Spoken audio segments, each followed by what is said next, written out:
Hello and welcome to the Record Players Podcast. Opinion, objectively the best opinion in music. My name is Dennis. I'm here with Jack and Howdy, and today we're going to be looking at Between the Bird and Me is Between the Bird and Me's latest album, Colors Two. Let's get into it.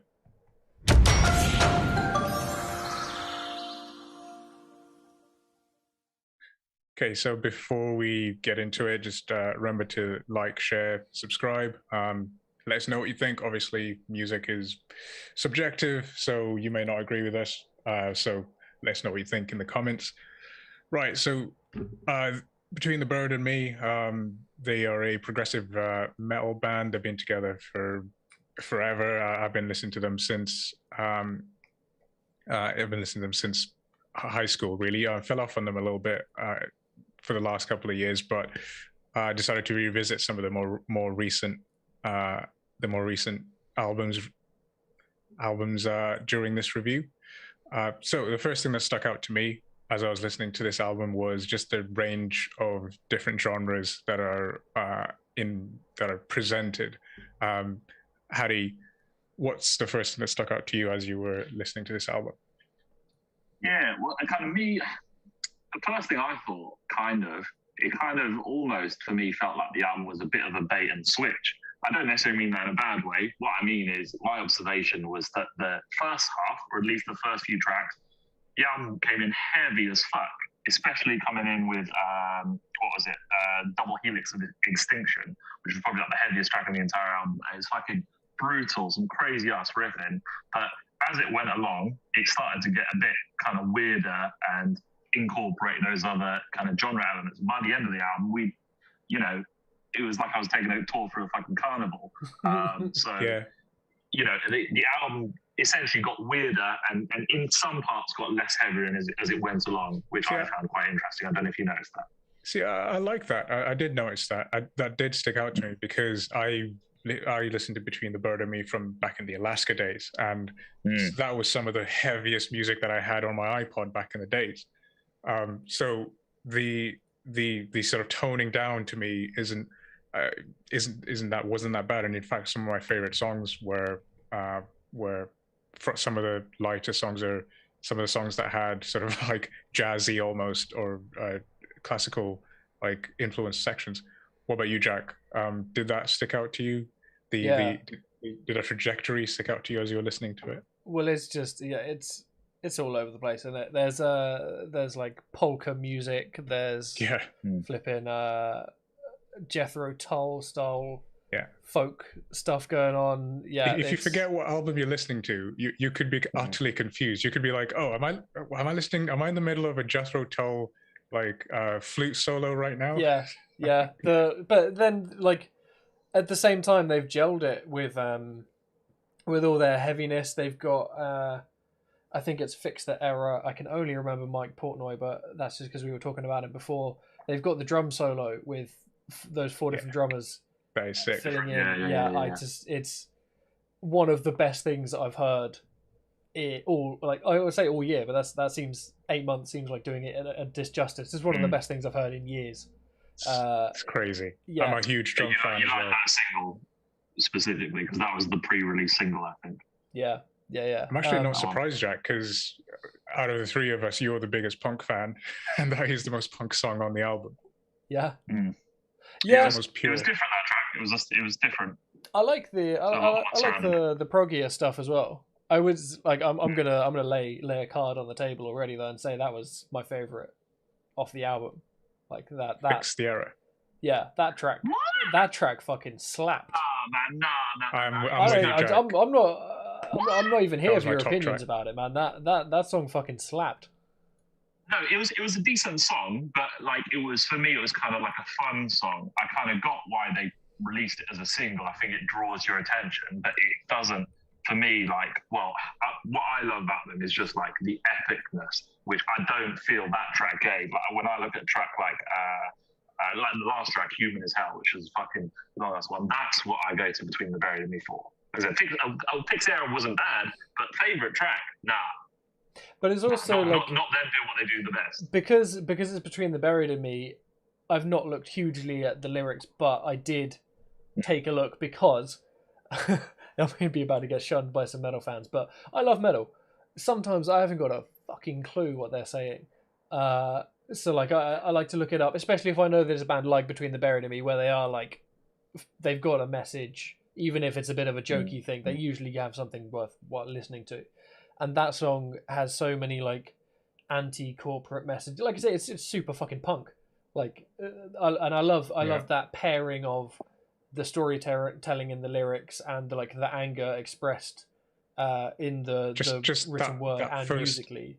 Sorry, Dennis. That first shout, that break free from the maze. That shit's epic. Yeah. That was and. Sorry, go on. Oh, I was going to say I'm ambivalent to growling in metal. Like I can take it or leave it a lot of the time, but like Tommy is a great fucking growler, and I quite like his singing, and I prefer him as like a screamer.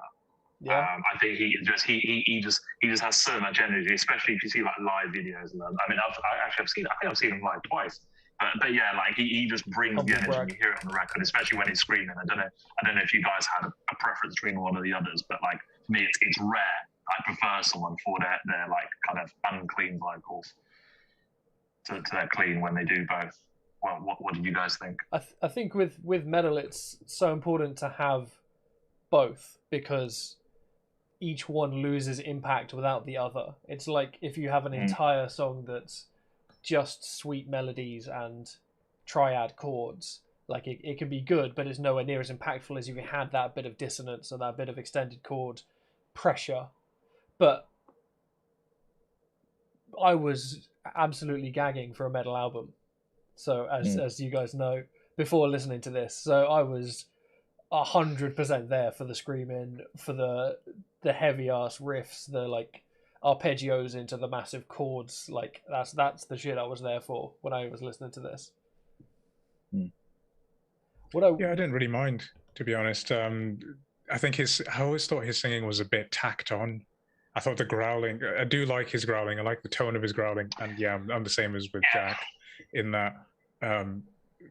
Like I never really cared about lyrics. To me, like the screaming in metal is just sort of to add to the harshness or to I don't know, add to the ambiance or the feeling of the song.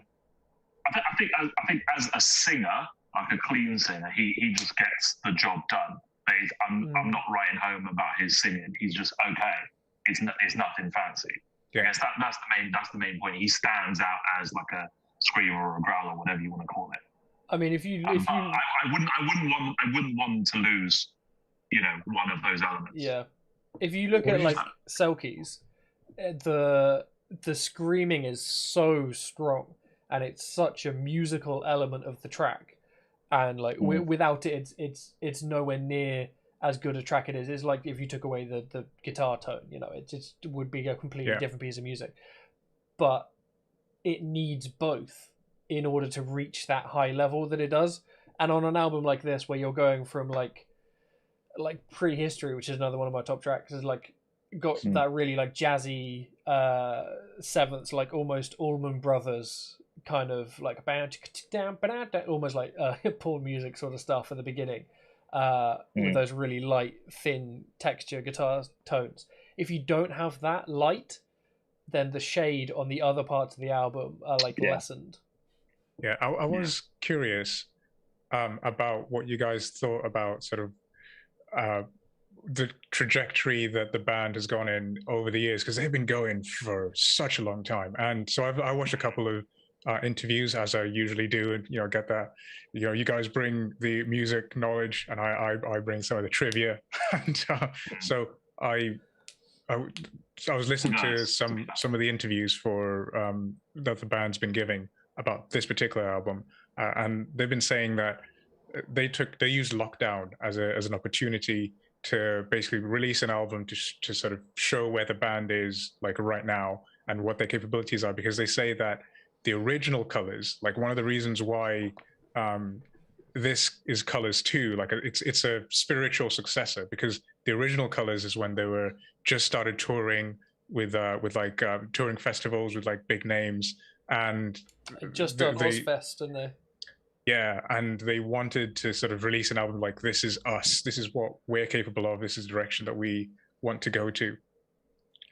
So I wanted to know sort of from you guys, Jack, have you listened to some of the previous albums? Like I went back and listened to Automata 1, Automata 2. I can sort of hear similarities on Automata 2 to like where they are now. Automata 1 to me was more of that heavy sound that Hadi was on about. But how do you think this stacks up with some of their previous albums? Yeah, so like I've been a Between the Buried and Me fan for as long as I've listened to metal. I think they definitely started off more in that like the like hardcore, more to the metal end of things, and brought in the prog as they went, which is so weird to say. Yeah. Because if you just listen to this album, you would think that's what they've worked on their whole like career, having those elements blend together so well and like all that sort of stuff. But I actually think that this album is what they've been working towards in the recent releases, but so much better. They've had these other elements mixed in their recent stuff, and they've had these like genre jumps and stuff, but it's not worked as cohesively for the whole of an album as this does. And yeah, like you say, like this isn't a proper concept album in like the continued narrative sense, but it's like a spiritual successor to Colors 1, which is one of the most beloved prog metal albums of all time. I think there's enough here that shows them being in a new part of their career, but also having new masteries that they didn't have the first time around. That makes it just a really solid album. A cultural reset, you could say.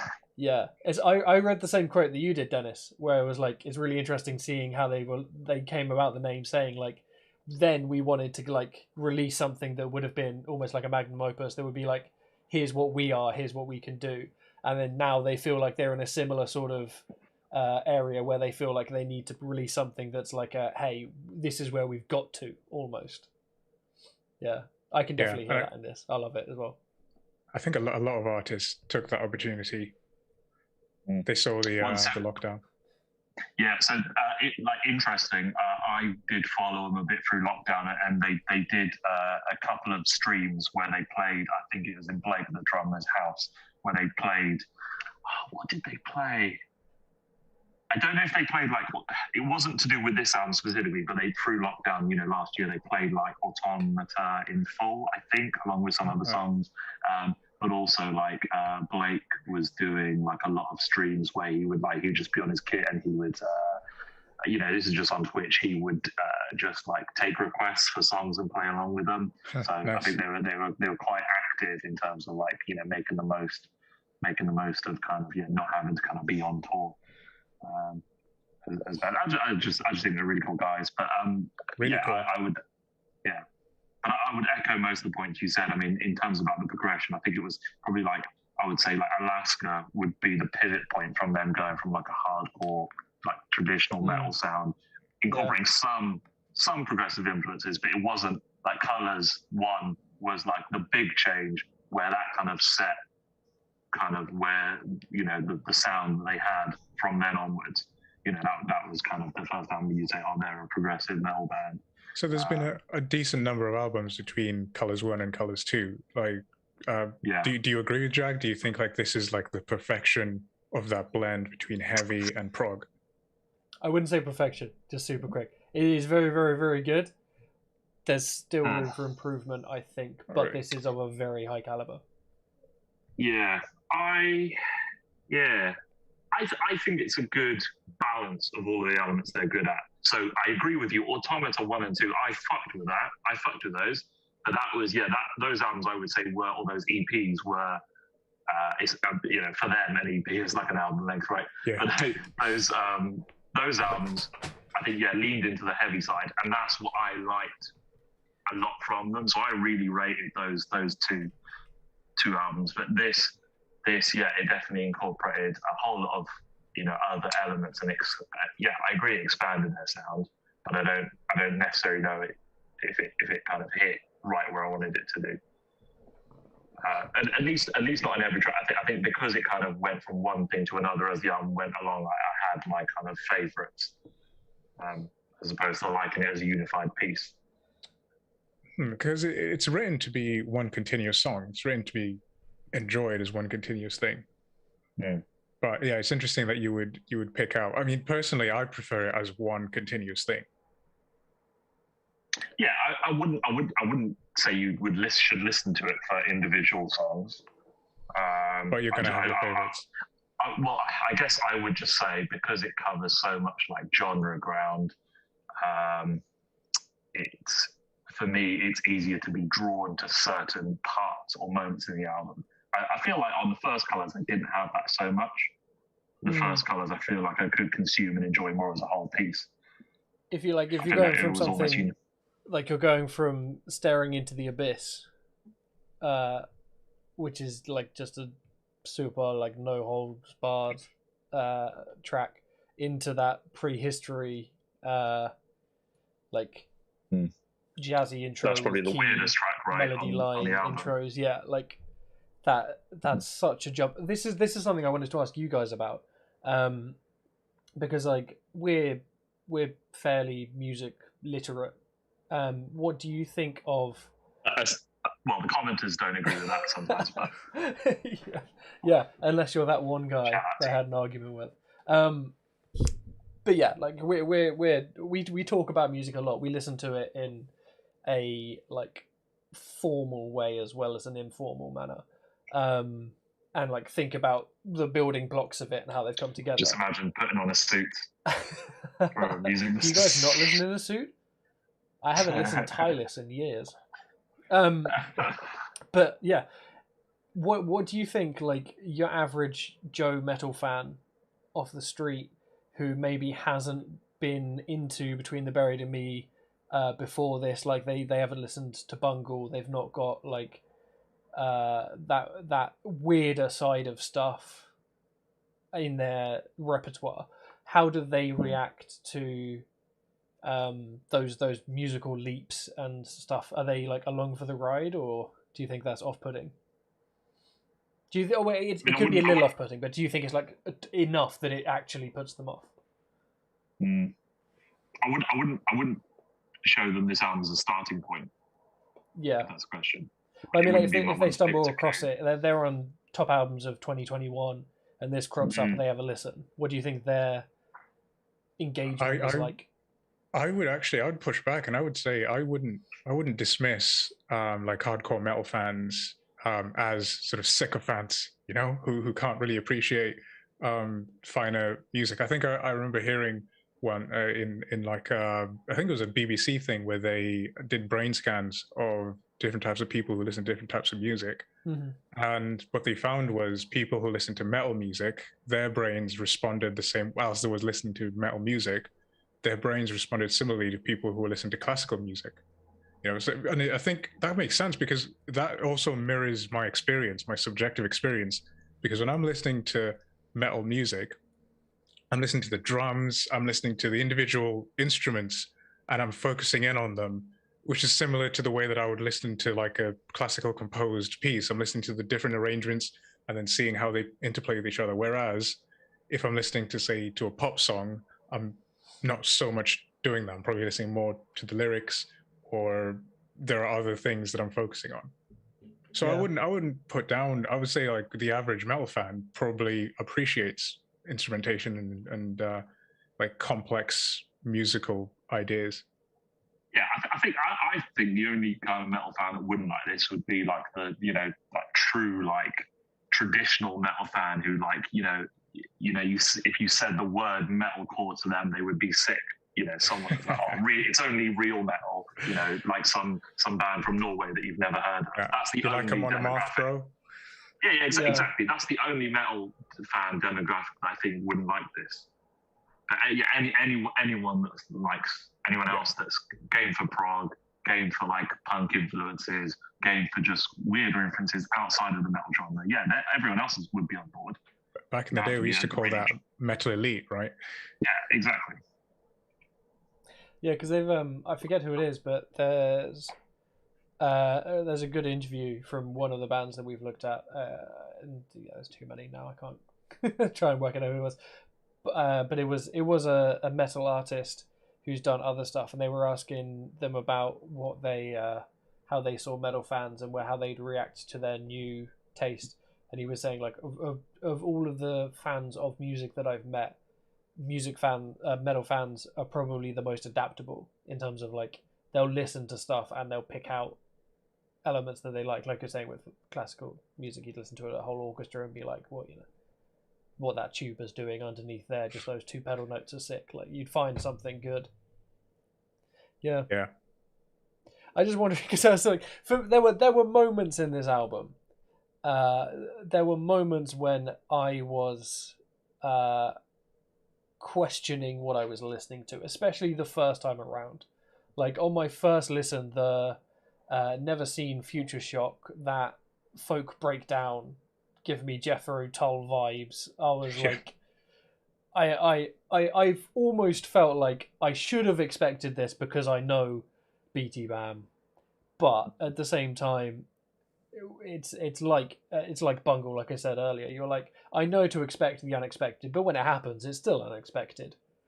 So like, even it took me a couple of listens, and I knew I would put the time in because of this, but also because I like them. So I was thinking, if you're coming from, no hate to these bands because I've been a fan of them myself, but if you're coming from Killswitch, Engage, or whatever the Valentine band's called, Bullet for My Valentine, or like that sort of stuff, to this, even though it's in the same genre and there's a lot of shared elements, it's a big leap to just suddenly open your brain and accept all these extra elements are happening within your metal song, Yeah. Before we go into top, go ahead. I was going to say, I would say to someone, my thing would be, if I was introducing a metal fan, I would say, at this point, do you like Dream Theater? Do you wish Dream Theater had growls? Listen to this band. Were you on Portnoy's side? Specifically. Do you wish they got? Were you? Because that's why supposedly the rumor at the time was that Portnoy wanted to keep getting heavier and use more with Dream Theater double kicks, and the rest of the band didn't want to. That was rumored on the rumor mill. That was supposedly the catalyst for the break. No, I did think back in the day he was fucking them up with some of his musical choices. I wish he hadn't left, but like I did think he was kind of pulling them in the direction. Like I'm not saying this band does have their own sound, but like that's probably like the most apt comparison I would make. Okay, we should move on to top three because we can probably just keep talking until the cows come home. Yeah. So. My top three, Fix the Error, number one. I loved the energy of the song. I loved how punk it was, and obviously just the drum solo section in the middle is just sick. Watch out for some gospel organ in here as well. Yeah, it's an awesome track. Yeah. Second is Never Seen Future Shock. Because of that folk music breakdown at around the 2-minute mark.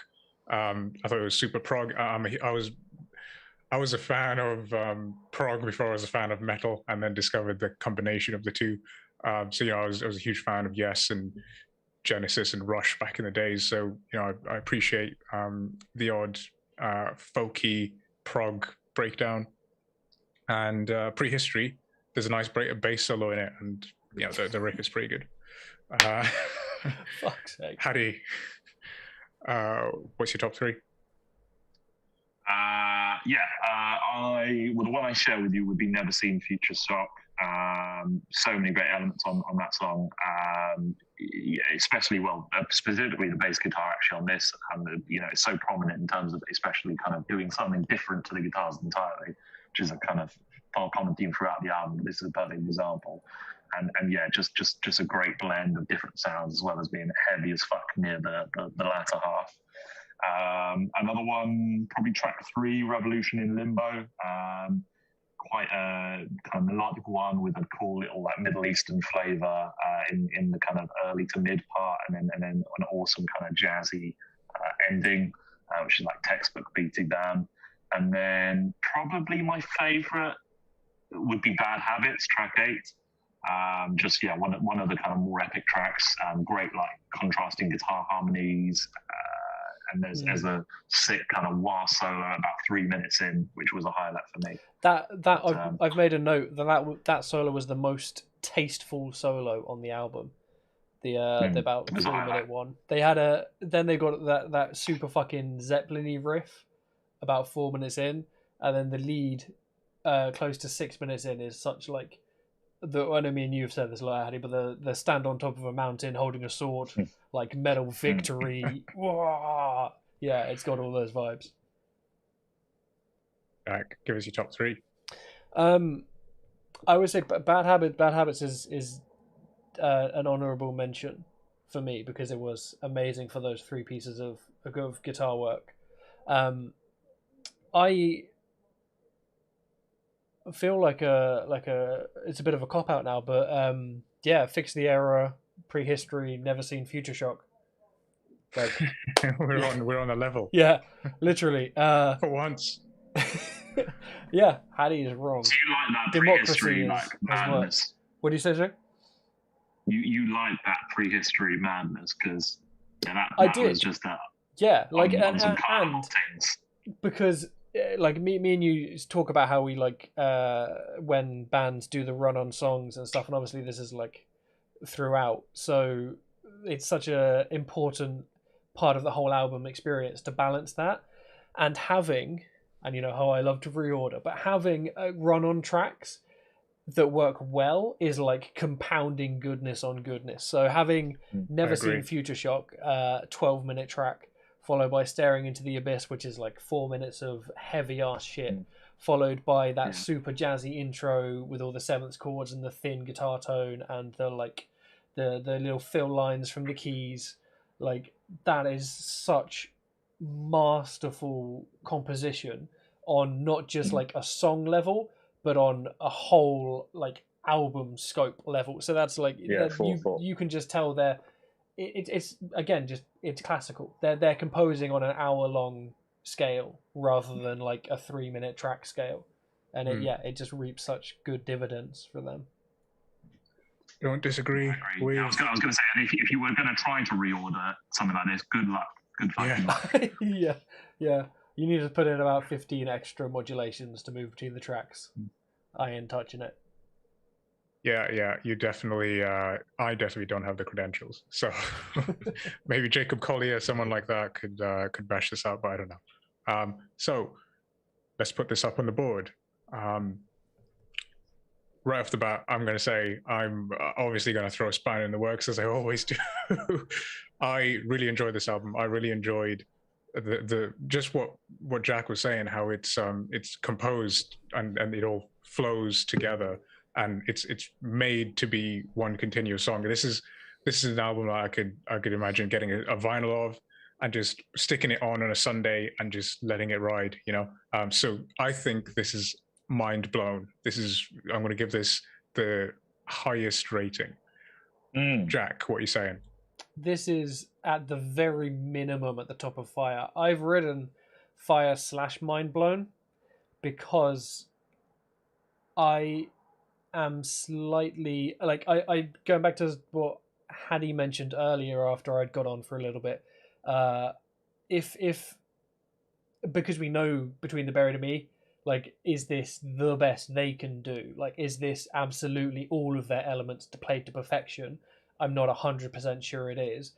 But if I heard this from a band who didn't have that history and I wasn't involved in their musical elements and I just heard this, I'd be fucking blown away. This would be like, I would have found a new favorite band. So I think it deserves to be up there. Yeah, that's partly why I pick it as a mind blown, because this is potentially this is a good contender as someone's favorite album. Someone a 16-year-old who just discovered this. Hattie's eyebrows are telling a different story. Hattie, give us away. I'm not mad at all. I think I personally kind of need to spend more time with it because I was bouncing in that same area, undecided. I think I kind of probably settled on a Fire, primarily because I was preferring parts of the album over the others, which I feel like I shouldn't if I was to give it like a higher score. But it's deserving of its title. I think it's their most like accomplished and experimental work since the first Colours. But would I say it's my personal favourite? I don't know. So, but you know, I'm not mad. We can chuck it up there. Yeah. So it's mind blown from you as well. Well, what are you saying, Jack? I'm going mind blown. I think Okay. looking at what else is in Fire, I think you've used the word settle for Fire. I think that's the way to describe it. If we put it in Fire, we're settling for not pushing this album higher, but I think it deserves it. I think it deserves it as well. Put it up there. Because we need more examples as well. We need more examples where we're like, because we can so easily say, like, look at the back part. We can so easily look at a brand new album and go, is it as good as Greta Van Fleet? Is it as good as? So we need that example from Mind Blown. More of those. Yeah, but this is that objective versus subjective discussion, isn't it? Because for me personally, like I could maybe look at the Automatas and be like, on any given day, I might want to listen to one of them over this. But this album clearly has had more time and effort gone into perfecting it. Do you get what I'm saying? Yeah. What, we need to choose another backpack just so that I can push Drake off the end of the bloody scale and get rid of it. Oh well, I'm pretty sure he's releasing soon. Yeah, but it's gonna be we gonna be can dead. dig into that, Jack. It's gonna be dead. Right. I look forward to having done a mind blown this week. I look forward to putting Drake in the trash can whenever he releases his album. Just say that. So we got Kanye next week, right? Yeah. It is Kanye next week. Donda. Let's do it. Right. So this is a mind blown from us. The second mind blown is right up there, along with Roadrunner, New Light, New Machine by Brockhampton. And yeah, I'm not mad at that. So, Hadi, any final thoughts before we sign out? Yeah, set aside a long amount of time and check this out. Yeah, about 80 minutes. I'll be saying the same thing next week. Yeah, Jack. I think I was very ready for some more metal, and this scratched my itch, gave me something new as well. But I still think it should be the third mind blown that we've added, not second. The third being Call Me Tyler, right? Yeah. Well, if we give opinion, I'm gonna refuse to speak about it outside of episodes, but just pepper the saltiness in. I think Hadi's updated his review, because Hadi, you text us outside and you were like, okay, I've listened to Roadrunner New Light and Call Me If You Get Lost. And you were like, Roadrunner New Light takes it, right? No, I said that my initial opinion hasn't changed. I still think the Roadrunner was a better album. So do you still think it's still a mind blown and Tyler's is still a fire?